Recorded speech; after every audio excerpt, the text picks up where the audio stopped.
जिया काफ़ी डरी हुई होती है, पर लियांग उसे बाइट कर देता है और बोलता है, "चुपचाप सो जाओ। मुझे पता है मैं एक अच्छा इंसान नहीं हूँ, पर मैं किसी भी लड़की को फ़ोर्स नहीं करता और मैं उस दिन का वेट करूँगा, जब तुम खुद रेडी होगी।" जिया के लिए लियांग की ये वाली साइड थोड़ी सरप्राइजिंग थी।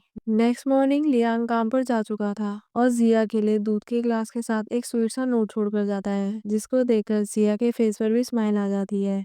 फिर जैसे ही जिया हॉस्पिटल में जाती है तो एक आदमी उसकी मॉम को रूम से बाहर निकाल देता है और बोलता है, ये रूम मैंने बुक कर लिया है और अपनी मॉम को तुम जहाँ ले जाना चाहते हो वहाँ लेकर चली जाओ। जिस पर जिया बोलती है, ये सब नहीं हो सकता क्योंकि उसने तो हॉस्पिटल का बिल पे किया है। जिस पर वो आदमी बोलता है, अच्छा बिल। जिसे सुनकर वो आदमी उस पर कुछ पैसे फेंक देता है और वहाँ से जाने लगता है। तो जिया उसे रोक देती है और बोलती है उसे पैसे नहीं चाहिए, वो बस उसकी मॉम का रूम उसे वापस लौटा दे। तो वो आदमी बोलता है, तुम जैसे गरीब लोग इस प्राइवेट रूम के लायक नहीं हो, और जिया पर और ज़्यादा पैसे फेंक कर इंसल्ट करने लगता है और वहाँ से जाने लगता है। तो जिया उसे रोकती है और बोलती है वो अपनी मॉम के लिए बेड लेकर रहेगी। तो वो आदमी गुस्से में आकर उस पर हाथ उठाने ही वाला होता है कि इतने में लियांग वहाँ पर पहुँच जाता है। तो वो आदमी बोलता है, तुम हो कौन जो हीरो की तरह एंट्री मारकर इस लड़की की जान बचाना चाहते हो, और भला तुम मेरे साथ पैसों में मुकाबला कैसे कर सकते हो? इस सिटी में सिर्फ लियांग टाइसन ही है जो मुझसे ज़्यादा पावरफुल है। तो लियांग उस आदमी को कुछ गोल्ड के बार ऑफर करके बोलता है, क्या तुम्हारे लिए ये सब इनफ है? जिसे देखकर वो आदमी तो एकदम ही पलट जाता है, पर लियांग उसे इतनी आसानी से छोड़ने नहीं वाला था। लियांग उसी बार से उसको मारने लगता है और बोलता है, मुझे हमेशा से ही वो आदमी बिल्कुल भी पसंद नहीं है जो लेडीज़ों को बुली करते हैं, और तुमने तो मेरी वाइफ और मदर इन लॉ को बुली किया है। जिससे डरकर वो आदमी पूछता है, तुम आखिरकार हो कौन? और जैसे ही उसे लियांग टाइसन के बारे में पता चलता है, वो तो उसके सामने एकदम बैक करने लगता है कि उससे बहुत बड़ी गलती होगी। उसे बिल्कुल भी पता नहीं था कि ये दोनों आपके फैमिली मेंबर हैं। इतने में लियांग का आदमी उससे पूछता है, इस आदमी का करना क्या है? तो लियांग बोलता है, ये हॉस्पिटल है, यहाँ पर इसकी खातिरदारी करना ठीक नहीं होगा, तो इसे यहाँ से लेकर जाओ। उन सब के जाने के बाद जिया उसे थैंक यू बोलती है। तो लियांग उसे फ़ोन देकर बोलता है, अगर तुम्हें फ्यूचर में कोई भी परेशानी होगी तो तुम मुझे कॉल करना मत भूलना। फिर नेक्स्ट सीन में जिया का बॉयफ्रेंड हॉस्पिटल में जिया को ढूंढ रहा होता है, जिसे लियांग भी वहाँ पर देख लेता है और अपने आदमी से बोलकर जिया के बॉयफ्रेंड टॉम को पकड़ने के लिए बोलता है और उससे पूछता है कि तुम जिया से मिलने आए हो ना? तो टॉम बोलता है, तुम्हें इससे क्या मतलब? जिस पर लियांग बोलता है, मतलब कैसे नहीं होगा, आखिरकार वो मेरी वाइफ जो है। पर टॉम को उसकी बात पर बिल्कुल भी यकीन नहीं होता, इसीलिए वो बोलता है, आखिरकार तुम जैसे इंसान से वो कैसे शादी कर सकती है? जिस पर लियांग बोलता है, तो क्या तुम जैसे यूजलेस इंसान से शादी करेगी जो उसको फाइनेंशियली हेल्प भी नहीं कर सकता और ना ही उसे इमोशनली सपोर्ट कर सकता है? सिवाय मीठी बातों के तुम उसे दे ही क्या सकते हो? कि इतने में वहाँ पर जिया आ जाती है। तो लियांग बोलता है, तुम्हें मेरी बात पर यकीन नहीं है ना? और इसीलिए उसके सामने जिया को ज़बरदस्ती किस करने लगता है, जिससे जिया उसे बाइट कर लेती है और वहाँ से चली जाती है। तो लियांग बोलता है, क्या तुम्हें अब यकीन हो गया? फिर बाद में लियांग का आदमी उसे बताता है, टॉम अक्सर जिया को परेशान करता रहता है और हर बार उससे मिलने की कोशिश करता है। जिस पर लियांग बोलता है, कुछ लोगों को ले जाकर उसे अच्छा सबक सिखाओ। वहीं दूसरी तरफ जिया अपने काम पर होती है और सारे पैसेंजर बहुत ज़्यादा शोर मचा रहे होते हैं, पर लियांग के गुंडों के डर से वो डर कर बैठ जाते हैं। तो जिया उन्हें डांटती है कि थोड़ा उनसे तमीज़ से पेश आओ, पर इतने में एक पैसेंजर बोलती है कि भला वो ऐसी बस में कैसे जा सकती है जिसमें लोगों को बुली किया जाता है? तो लियांग का आदमी बोलता है, तुम्हारी हिम्मत कैसे हुई हमारी मैडम से ऐसे बात करने की? और उसको इतना ज़्यादा डरा देता है कि वो बस से ही उतर कर चली जाती है। तो जिया उसे मारते हुए बोलती है, तुम लोग मुझे काम में डिस्टर्ब कर रहे हो।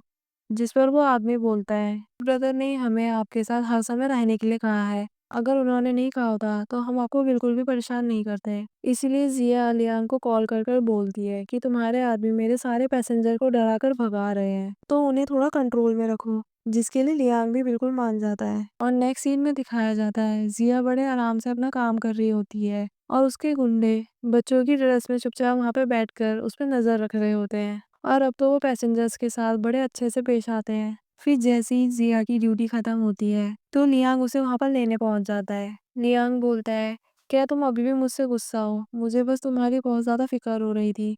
जिस पर जिया बोलती है, तुम्हें मेरी फीलिंग्स की फिक्र करने की कोई जरूरत नहीं है।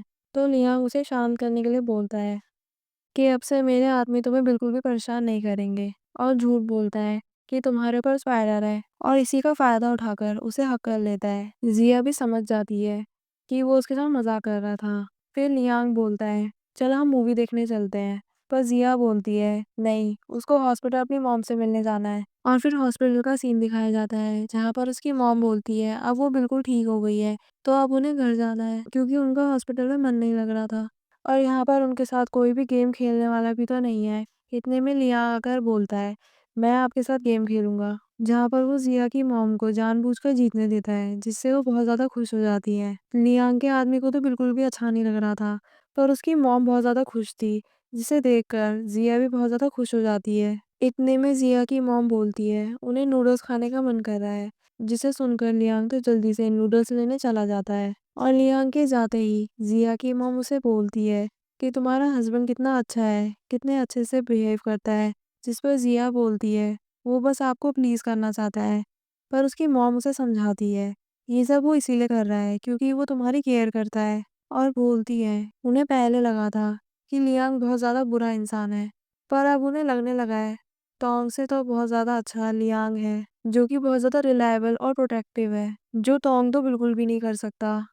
और उसकी मॉम को ये भी पता था कि तोंग उसे धोखा दे रहा है।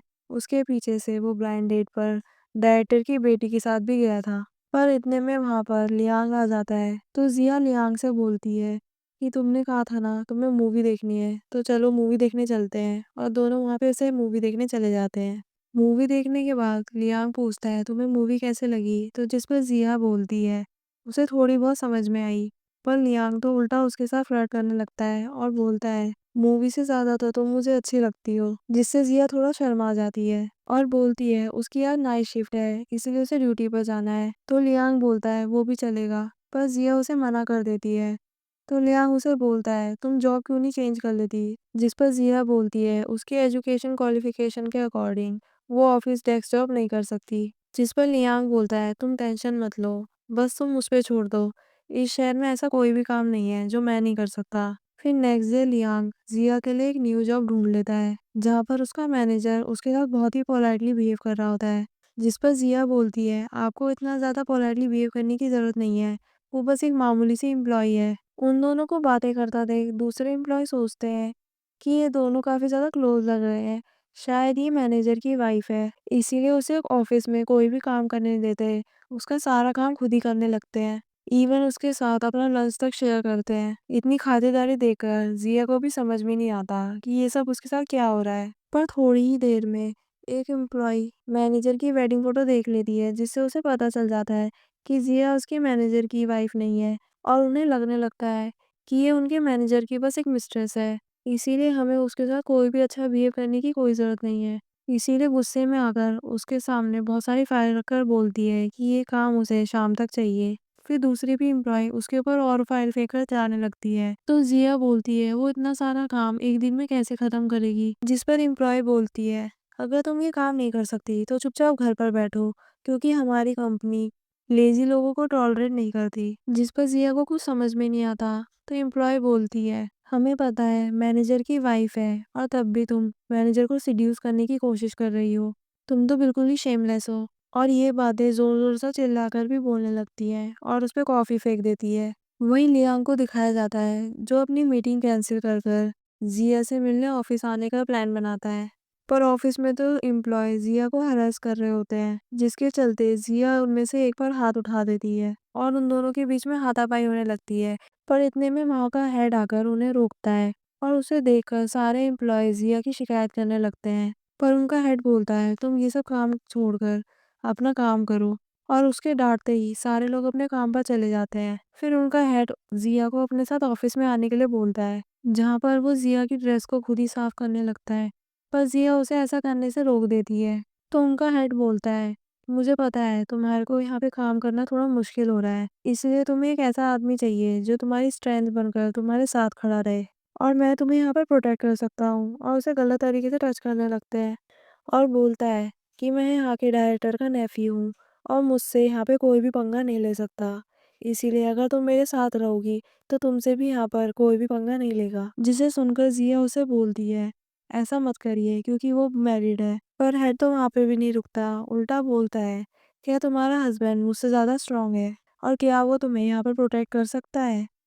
जिसे सुनकर जिया उसे थप्पड़ मार देती है, पर उसका हेड भी उस पर हाथ उठा देता है और बोलता है, तुम्हें लगता है मैं तुम्हें पसंद करता हूँ? और उसे सबक सिखाने के लिए उसके साथ ज़बरदस्ती करने लगता है और बोलता है, मैं भी देखता हूँ तुम्हारा हस्बैंड कितना कैपेबल है कि तुम्हें यहाँ पर आके बचा सके। पर सही समय पर लियांग आकर जिया को बचा लेता है और लियांग का आदमी उस हेड को बहुत ज़्यादा मारता है। पर उस हेड की अकड़ तो अभी भी कम नहीं होती, उल्टा वो अभी भी उन दोनों पर चिल्लाने लगता है और बोलता है, तुम्हें पता भी है तुमने किस पे हाथ उठाया है, ये मेरी अंकल की कंपनी है। इतने में उसके अंकल भी वहाँ पर आ जाते हैं और उसे देखते ही उसे थप्पड़ मार देते हैं और बोलते हैं, तुम्हारी हिम्मत कैसे हुई लियांग टाइसन को ऑफेंड करने की? जिससे उनका हेड तो काफ़ी ज़्यादा डर जाता है। लियांग पूछता है, तुमने मेरी वाइफ को कौन से हाथ से टच किया था? उनका हेड तो उसके सामने काफ़ी माफ़ी मांगता है और अपने अंकल को बोलता है कि मुझे बचा लीजिए, पर उसके अंकल उसकी एक नहीं सुनते। उल्टा बोल देते हैं कि आज से मेरा कोई भी नेफ्यू नहीं है और लियांग से बोलते हैं, आप इसके साथ जो भी करना चाहें आप कर सकते हैं। जिस पर लियांग बोलता है, इस आदमी को इस सिटी से गायब कर दो और सारे एम्प्लॉयज़ के सामने बोलता है, जिस किसी ने भी मेरी वाइफ को बुली किया है सामने आकर खड़े हो जाओ, नहीं तो बाद में तुम्हें मौका नहीं मिलेगा। जिसे सुनकर वो दोनों लड़कियां उनके सामने माफ़ी मांगने लगती है कि उनसे बहुत बड़ी गलती हो गई। जिस पर जिया बोलती है, क्या तुमने तब सोचा था जब तुमने मुझ पर ये घटिया एलिगेशन लगाए थे, तो तुम्हें माफ़ी की उम्मीद कैसे कर सकती हो? फिर लियांग उन सबको सबक सिखाने का ऑर्डर देता है। फिर सीन वहीं कट होता है। नेक्स्ट सीन में जिया अपनी मॉम को हॉस्पिटल से लेने जा रही होती है, तो लियांग इसके लिए उसे सॉरी बोलता है कि वो आज उसके साथ नहीं आ सकता क्योंकि उसे सोशल गैदरिंग में जाना है, पर उससे प्रॉमिस करता है कि मैं बाद में तुम्हें ज़रूर लेने आऊँगा। फिर इतने में जिया उसके पास आकर बोलती है, वहाँ पर ज़्यादा ड्रिंक मत करना, जिसे सुन लियांग थोड़ा खुश हो जाता है कि फाइनली जिया को मेरी थोड़ी फिक्र तो होने लगी। फिर नेक्स्ट सीन में टोंग जिया से आकर मिलता है और बोलता है, तुमने और लियांग से शादी क्यों कर ली? मैंने तुम्हें कहा था ना कि मैं पैसों का इंतजाम ज़रूर कर लूँगा। तुमने मेरा वेट क्यों नहीं किया? और बोलता है, क्या तुमने उससे इसलिए शादी करी है क्योंकि वो मुझसे ज़्यादा रिच है? जिस पर जिया बोलती है, तुमने मुझे कभी भी पसंद नहीं किया। क्या मुझे पता नहीं है कि तुम डायरेक्टर की बेटी के साथ ब्लाइंड डेट पर भी जाते रहे और मेरे को भी यहाँ पर बेवकूफ़ बनाते रहे? जिस पर तोंग बोलता है, ऐसा कुछ भी नहीं है। पर जिया समझ चुकी थी तोंग उससे हमेशा ही झूठ बोलता आया है और वहां से जाने लगती है। पर तोंग उसे रोककर बोलता है, वो बस अपने मॉम के कहने पर ही डायरेक्टर की बेटी के साथ डेट पर गया था और मैं बस तुमसे प्यार करता हूँ।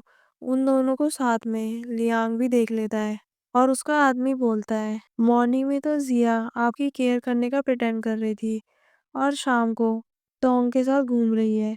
वहीं दूसरी तरफ जिया टोंग को क्लियर कर देती है कि वो अब मैरिड है, इसीलिए उन दोनों को अब नहीं मिलना चाहिए और वहां से चली जाती है। जिससे सुनकर टोंग तो उसे बहुत ही ज़्यादा उल्टा सीधा बोलने लगता है। वहीं नेक्स्ट सीन में लियांग के कहने पर टोंग को किडनैप कर लिया गया होता है क्योंकि लियांग को टोंग ने ऑफेंड जो किया था, जहाँ पर उसे खुद बहुत ज़्यादा मारता है और उसे लास्ट वार्निंग देता है, अगर तुमने मेरी वाइफ को परेशान किया तो तुम नेक्स्ट सनराइज देखने लायक नहीं रहोगे। फिर घर पर जाकर लियांग जिया को हक कर लेता है। जिया बोलती है, तुमने इतनी ज़्यादा ड्रिंक क्यों की है, और उसके लिए पानी लाने जाती है। पर लियांग उसे रोककर बोलता है, क्या तुमने अपने एक्स बॉयफ्रेंड के साथ एंजॉय किया? जिसे सुनकर जिया बोलती है, तुमने मेरे पे नज़र रखने के लिए लोग लगा रखे हैं और वहाँ से जाने लगती है। पर लियांग बोलता है, मुझे आंसर चाहिए। जिस पर जिया बोलती है, वो ऑलरेडी उसकी वाइफ है, तो तुम मुझ पर बिलीव क्यों नहीं करते? लियांग बोलता है, अगर तुम मेरी वाइफ हो तो तुम्हें अपनी वाइफ की ड्यूटी फुलफिल करनी चाहिए, और उसके साथ ज़बरदस्ती करने लगता है और पूछता है, क्या टोंग ने तुम्हें कभी टच किया है? जिससे गुस्सा होकर जिया उसे थप्पड़ मार देती है और बोलती है, अगर तुम्हें लगता है मैं डर तो तुम मुझे घर से बाहर निकाल सकते हो। जिसे सुनकर लियांग बोलता है, मैंने तुम्हें पैसों में 1 साल के लिए बाय किया है, तो तुम्हें मिसेस लियांग की ड्यूटी तो निभानी होगी। और अब वो 1 सेकंड भी वेस्ट नहीं करेगा और उसे ज़बरदस्ती किस करने लगता है। पर थोड़ी ही देर में उसे रियलाइज़ होता है कि उससे बहुत बड़ी गलती हो गई, जिसके लिए वो जिया से सॉरी भी बोलता है कि वो ड्रंक है। पर जिया उसे रूम से बाहर निकाल देती है। वहीं नेक्स्ट सीन में लियांग बहुत ज़्यादा ड्रिंक कर रहा होता है, तो वहीं जिन पहुंच जाती है और उसके हाथ में वेडिंग रिंग देखकर उसे समझ में आ जाता है कि उसने शादी कर ली और उससे उसकी शादी के बारे में पूछने लगती है। पर लियांग बोलता है, इससे तुम्हारा कोई लेना देना नहीं है। पर जिन इतने ज़्यादा गुस्से में बोलने लगती है कि इस सिटी में मेरे सिवा कौन है जो तुमसे शादी करने के लायक है। जिसे सुनकर लियांग को बहुत ज़्यादा गुस्सा आ जाता है और वो बोलता है, अगर तुमने एक और शब्द कहा तो मुझे ब्लेम मत करना तुम्हारे साथ रूड बिहेव करने के लिए। और वहाँ से चला जाता है। जिन को बहुत ज़्यादा गुस्सा आता है, इसलिए वो अपने आदमी से बोलती है कि उसकी चीप वाइफ को ढूंढ कर लाओ। वहीं लियांग जिया को मनाने के लिए उसके लिए बहुत सारे गिफ्ट्स और पैसे ऑफर करता है और साथ ही उसे लग्जरी कार भी देता है और बोलता है, अब क्या तुम मुझे माफ कर दोगी। पर जिया को तो इन सब चीज़ों में इंटरेस्ट नहीं होता और वो वहाँ से जाने लगती है। तो लियांग बोलता है, तो क्या तुम मुझे बताओगी तुम्हें क्या चाहिए? जिस पर जिया बोलती है उसे रिस्पेक्ट, ट्रस्ट और इक्वालिटी चाहिए। तो क्या वो तुम मुझे दे सकते हो? और वहां से चली जाती है। लियांग को लगता है कि उससे बहुत बड़ी गलती हो गई और अब उसे समझ में नहीं आ रहा होता कि वो जिया को कैसे मनाए। इतने में उसका आदमी उसे आइडिया देता है, क्यों ना मदर इन लॉ से ही जाके पूछ ले। ये सुनते ही लियांग अपनी मदर इन लॉ को फोन कर लेता है। वहीं दूसरी तरफ जिन जिया से मिलने पहुंच जाती है और बोलती है, लियांग ने तुम्हें पिकअप करने के लिए कहा है। और वो उसकी बातों में आकर उसके साथ चली जाती है, जहाँ पर वो उसे किडनैप कर लेती है और बोलती है, मुझे लगा नहीं था कि लियांग एक मामूली सी बस कंडक्टर से शादी कर लेगा। वहीं दूसरी तरफ लियांग को पता चल जाता है कि जिन ने जिया का किडनैप कर लिया है। वहाँ जिन जिया को बोलती है, तुमने कभी घर नहीं देखी होगी ना, तो आज तुम्हें ये देख लेनी चाहिए। और उसे डराने के लिए उस पर निशाना लगाने वाली होती है और बोलती है, तुम इतना डर क्यों रही हो? तुम तो लियांग टाइसन की वाइफ हो ना। कि इतने में लियांग आकर उसे रोक देता है। जिन बोलती है, हम तो खेल रहे थे, तो तुम इतना डर क्यों रहे हो? जिसे सुनकर लियांग बोलता है, तुम्हें खेलना कुछ ज्यादा ही पसंद है, इसीलिए उसी के सर पर सेब रखकर जिया को शूट करने के लिए बोलता है और बोलता है कि बिल्कुल भी मत डरना, फ्यूचर में अगर तुम्हारा दुश्मन तुम्हारे सामने हो तो बिना झिझके उसे शूट कर देना। और शूट कर देता है, जिससे डरकर जिन तो बहुत ज्यादा ही घबरा जाती है। लियांग बोलता है, मेरी वाइफ तो बहुत ज्यादा औसम है। और फिर जिन से बोलता है, क्या तुम अभी भी खेलना चाहती हो? जिस पर जिन डरकर मना करने लगती है। तो लियांग उसे वार्निंग देता है, अगर फ्यूचर में तुमने कभी भी सिया के साथ कुछ भी करने की कोशिश करी तो मैं तुम्हारी फैमिली को डिसअपियर कर दूंगा। और फिर उनके जाने के बाद जिया से माफ़ी मांगता है कि वो उसे प्रोटेक्ट नहीं कर पाया। जिस पर जिया बोलती है, तुम्हें मुझे प्रोटेक्ट करने की कोई ज़रूरत नहीं है, क्योंकि हमारी मैरिज तो सिर्फ 1 साल के लिए है और उसके बाद हम दोनों के अलग रास्ते होंगे। और वहाँ से जाने लगती है। पर लियांग बोलता है कि मेरे पास तुम्हारे लिए गिफ्ट है। जिस पर जिया बोलती है, मैंने तुम्हें कहा था ना कि मुझे कोई भी ज्वेलरी या पैसों में इंटरेस्ट नहीं है। पर लियांग का इस बार गिफ्ट होता है सॉफ्ट टॉय, जो कि उसका फेवरेट पांडा था। जिसे देखकर जिया पूछती है, तुम्हें इसके बारे में कैसे पता चला? तो लियांग बोलता है, तुम्हारी मॉम से। पर जिया पूछती है, इस तरह के सॉफ्ट टॉय बनना तो काफी समय पहले बंद हो चुके हैं, तो फिर ये तुम्हें कहाँ से मिला? तो फिर फ्लैशबैक आता है, जिसमें लियांग के गुंडे किसी को घर पे ढूंढ रहे होते हैं और उनसे डरकर लोग अपनी वैल्यूएबल चीजें उन्हें देने लगते हैं। पर जियांग के गुंडे उसी के ओनर से उस पांडा को खरीद कर ले आते हैं। वहीं लियांग बोलता है, ये पांडा लाने के लिए उसके अपने तरीके हैं, जिसके लिए जिया उसे थैंक यू बोलती है। फिर लियांग उससे बोलता है कि तुम्हें पता है मैंने तुम्हारे साथ 1 साल के लिए कॉन्ट्रैक्ट मैरिज क्यों साइन करी? ताकि तुम मुझे अच्छे से समझ सको कि मैं तुमसे कितना प्यार करता हूँ। और बोलता है, मैं बिजनेस करने में बहुत अच्छा हूँ, पर किसी के इमोशन समझना मेरे लिए बहुत मुश्किल काम है। पर क्या तुम मुझे ये सब सिखा सकती हो? पर क्या तुम मुझे ये सब सिखा सकती हो? इसके बदले मैं तुम्हें ट्रस्ट, रिस्पेक्ट, इक्वालिटी और पीस दूंगा। और इस बार जिया भी मान जाती है। वहीं लियांग और जिया को खुश देकर टोंग बहुत ज्यादा ही जेलस हो रहा था। इसीलिए घर जाकर अपनी मॉम से बोलता है, मैंने डिसाइड किया है, मैं कल ही डायरेक्टर की बेटी को प्रपोज कर दूंगा। और फिर सीधे डायरेक्टर के घर पे जाकर शादी की बात करने जाता है। पर डायरेक्टर उसे समझ चुका था, इसलिए वो उसे शादी करने के लिए मना कर देता है, क्योंकि उन्हें पता था कि वो जिया के साथ साथ उनकी बेटी को भी डेट कर रहा था और ऐसे धोखेबाज से वो अपनी बेटी की शादी नहीं करना चाहते थे। और उसके डबल स्टैंडर्ड की वजह से उसे जॉब से भी निकाल देते हैं, जिसकी वजह से टॉम काफी ज्यादा ड्रिंक कर लेता है। जहाँ पर जिन उससे मिलने आती है और उसे भड़काती है कि जिया ने ही तुम्हारे डायरेक्टर से तुम्हारी कंप्लेन की है ताकि वो तुम्हें डिस्ट्रॉय कर सके। और टोंग भी उसकी बातों में आ जाता है। इसलिए जिन उसे लियांग का एक सीक्रेट देती है, जिसके बेसिस पर वो जिया को ब्लैकमेल कर होटल में आने के लिए बोलता है। पर जब जिया आने से मना करती है, तो वो उसे धमकी देता है, अगर वो नहीं आई तो वो एविडेंस वो पुलिस को दे देगा। जिसे सुनकर वो उससे होटल में मिलने पहुंच जाती है और एविडेंस के बारे में पूछती है। वहीं टॉम ने जिया को ड्रग करने के लिए कुछ चीज जला रखी होती है और दूसरी तरफ जिन लियांग के पास पहुंच जाती है और बोलती है, तुम यहाँ बैठे हो और तुम्हारी वाइफ अपने एक्स बॉयफ्रेंड से मिलने गई है, जहाँ उनका रीयूनियन हो रहा होगा। जिससे गुस्सा होकर लियांग होटल में जाने के लिए निकल जाता है। वहीं होटल में टोंग जिया के साथ जबरदस्ती करने लगता है, पर इतने में लियांग पहुंचकर उसे बचा लेता है। पर तब तक जिया ड्रग हो चुकी थी, जिसके चलते वो लियांग से चिपकने लगती है। इसलिए लियांग उसे बाहर ले आता है और उससे पूछता है, क्या तुम अब ठीक हो? पर जिया उसे वहां पर किस करने लगती है, जिस पर लियांग बोलता है, क्या मेडिसिन का असर अभी भी खत्म नहीं हुआ? जिस पर जिया बोलती है कि ये मेडिसिन का असर नहीं है, ये उसका खुद का डिसीजन है, और उसे किस करने लगती है। और इस बार तो लियांग भी अपने आप को कंट्रोल नहीं कर पाता और दोनों साथ में नाइट स्पेंड करते हैं। फिर नेक्स्ट डे लियांग टोंग को लाने के लिए बोलता है और जिया से बोलता है कि तुम जो चाहोगी वो ही टोंग के साथ होगा। इसीलिए जिया उससे बोलती है कि तुम कब से ऐसे बन गए, तुमने तो 5 साल पहले मेरी जान बचाई थी। तो टोंग बताता है, तुम्हें लगता है मैंने तुम्हारी जान बचाई थी? भला इतनी सर्दियों में मैं नदी में कैसे कूदता? मेरे को मरना थोड़ी ना था। मैं तो बस वहां पर तुम्हें खड़ा मरते हुए देख रहा था और बस इंतजार कर रहा था कि मैं कब जाकर तुम्हारी बॉडी कलेक्ट करूं। पर किसे पता था कि तुम्हें कोई आकर वहां पे बचा लेगा, और इसी के रिटर्न में तुमने अपनी सारी सेविंग्स मेरी एजुकेशन पे स्पेंड कर दी। जिसे सुनकर लियांग उससे पूछता है, क्या तुमने उस दिन ग्रीन स्वेटर और लॉन्ग स्कर्ट पहनी थी? जिस पर जिया बोलती है, तुम्हें इस बारे में कैसे पता चला? तो लियांग बोलता है, टोंग तुम तो मेरी इमेजिनेशन से भी ज़्यादा डिस्गस्टिंग हो, और उसे पुलिस को हैंड ओवर करने के लिए बोल देता है। और उन सबके जाने के बाद जिया को बताता है, मैंने तुम्हें नदी में डूबने से बचाया था। फिर दिखाया जाता है लियांग जिया को सीपीआर दे रहा था, और जैसे ही जिया को थोड़ा होश आता है, वो मदद के लिए किसी को बुलाने के लिए वहां से चला जाता है। और फिर जब वो वापस आता है तो जिया वहां पर नहीं होती। फिर सीन प्रेजेंट में आता है। जिया को लगता है इतने सालों तक वो इतने अंधेरे में थी, और इसके लिए वो लियांग को थैंक यू बोलती है। लियांग तो उसे गोद में उठा लेता है और बोलता है, क्या तुम मुझे अपनी जान बचाने के लिए रिपे नहीं करना चाहोगी? पर जिया बोलती है, अभी तो दिन हो रहा है। बस लियांग बोलता है, जल्दी ही शाम हो जाएगी, और उसे सीधे रूम में ले जाता है जहाँ दोनों किस करते हैं। और लियांग उससे बोलता है कि वो जल्दी उनके लिए ग्रैंड वेडिंग ऑर्गेनाइज करेगा, और दोनों साथ में नाइट स्पेंड करते हैं।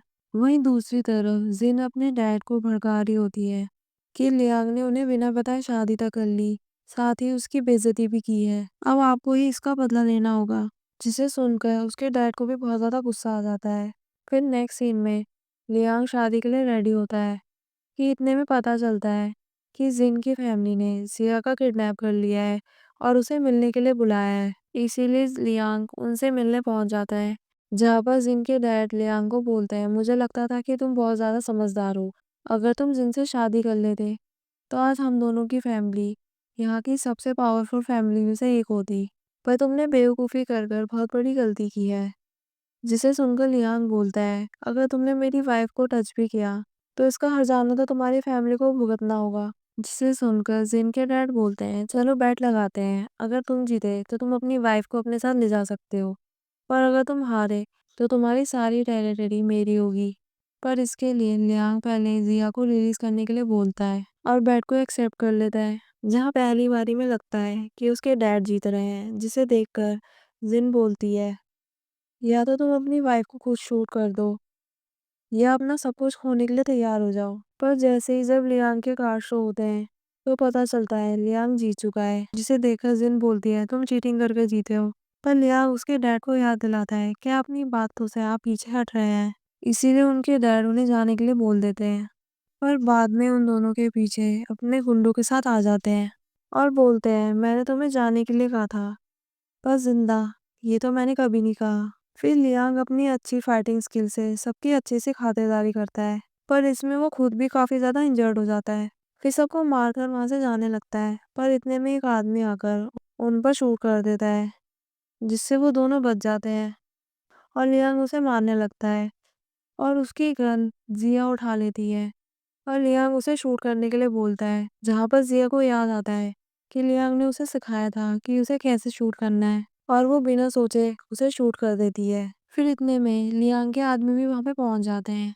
लियांग अपने आदमियों से बोलता है, अब मैं इस सिटी में जिन फैमिली को नहीं देखना चाहता और फिर जिया को वहाँ से लेकर चले जाता है। वहीं बाहर जिया लियांग को हॉस्पिटल चलने के लिए बोलती है, पर लियांग उसे सीधे बाइक में बिठाकर मैरिज हॉल ले आता है, जहाँ वो दोनों शादी कर लेते हैं।